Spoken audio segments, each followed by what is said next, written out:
Hello friends, কেমন আছো সবাই? আমি উষা, আমি নিজেকে ভালোবাসি কুকিং চ্যানেল থেকে সকলকে জানাই স্বাগত। তো আজ নিয়ে এসেছি এক নতুন রেসিপি। তো শীতকালের ফুলকপি কে কে খেতে ভালোবাসো, তো ফুলকপি রেসিপি নিয়ে আমি একটা চলে এসেছি আজকে। তো দেখো আজকে আমি বানাচ্ছি। তো এই ফুলকপিটা কিন্তু আমি বাজার থেকে নিয়ে এসেছি মাত্র 10 টাকা করে। তো 4 পিস এনেছিলাম। তো দেখো ফুলকপির সাইজটা নিহাতি ছোটো নয়, খুবই মোটামুটি সাইজেরই আছে। তো ফুলকপির আজকে আমি দই রেসিপি বানাবো, দই দিয়ে ফুলকপি বানাবো। তো দেখো, তো প্রথমে ফুলকপিটাকে ছোটো ছোটো করে কেটে নিয়ে তারপর আমি দুটো আলুও দিয়েছি। ওটাকে আমি একটু গরম জলে জাস্ট ভাপিয়ে নেব। তো গরম জলে একটু লবণ দিয়ে আমি এটাকে ঢাকনা দিয়ে ভালো করে ভাপিয়ে নিচ্ছি ফুলকপিটাকে আর আলুটাকে। তো কেউ চাইলে আলুও না দিতে পারো। দেখো আমার ফুলকপি এদিকে সেদ্ধ হয়ে গেছে। তো আমি এদিকে মশলা করার জন্য নিয়ে নিচ্ছি আদা, রসুন, টমেটো, পেঁয়াজ কুচি, আর সাথে থাকবে একটু কাঁচা লঙ্কা, আর থাকবে একটু তোমার কাজু বাদাম। তো যাই হোক, আমি সবগুলোকে ভালো করে একটু পেস্ট করে নেব। তো মশলা আমার এদিকে রেডি হয়ে গেছে। তো তারপর আমি এদিকে নিচ্ছি টক দই 1 কাপের মতো নিয়েছি। তারপর আমি দিচ্ছি লঙ্কা গুঁড়ো, হলুদ গুঁড়ো, একটু জিরে গুঁড়ো, একটু ধনিয়া গুঁড়ো, সমস্ত কিছু দিয়ে আর পরিমাণ মতো একটু চিনি দিয়ে একটু লবণ দিয়ে ভালো করে আমি দইটাকে ফিটিয়ে নেব। তো দইটাকে ফিটিয়ে নিয়ে আমি একটু কিছুক্ষণ রেখে দিচ্ছি। তারপর এদিকে আমি কড়াতে ফুলকপি যে সেদ্ধ করেছিলাম ওটাকে একটু ভালো করে ভেজে নেব।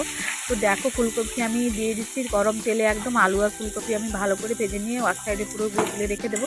তো ফুলকপি আমার এদিকে ভাজা হয়েও গেছে, জাস্ট একদম লাল লাল একটু মোটামুটি একটু হয়ে উঠবে।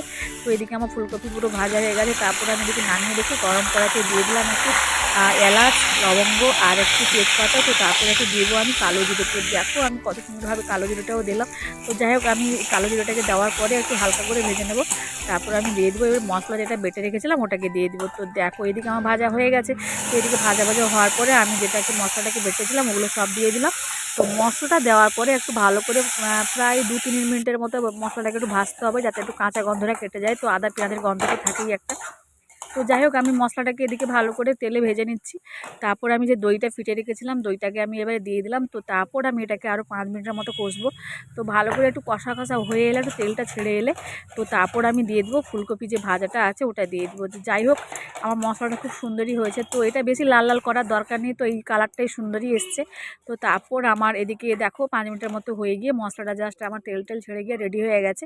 তো এবারে আমি দিয়ে দিব ফুলকপির সেদ্ধটাকে। তো এবারে ফুলকপি ভাজা আমার আলু ভাজা রাখা ছিল, তো ওটাকে আমি দিয়ে দিলাম। তারপর আমি অল্পখানি একটু লবণ আর একটু অল্প চিনি দিয়ে আর একটু কস্তুরি মেথি দিয়ে ওটাকে আমি ভালো করে একটু অল্প একটু জল দিয়ে আর একটু 5 মিনিটের মধ্যে ফুটিয়ে নেব।